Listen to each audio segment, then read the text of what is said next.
आइए समझते हैं कि ये इलेक्टोरल बॉन्ड्स काम कैसे करती है।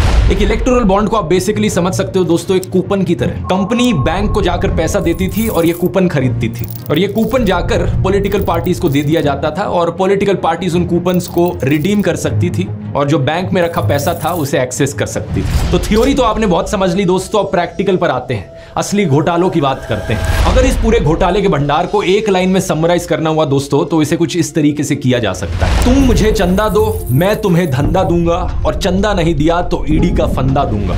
इन सभी घोटालों में 3 एंटिटीज इन्वॉल्व है। पहला, पॉलिटिकल पार्टी जो सत्ता में है, ये बीजेपी हो सकती है सेंट्रल गवर्नमेंट में या कोई भी और पार्टी जिनकी स्टेट गवर्नमेंट है। दूसरा, बड़ी बड़ी कंपनियां जिन्होंने चंदा डोनेट किया है इलेक्टोरल बॉन्ड के जरिए।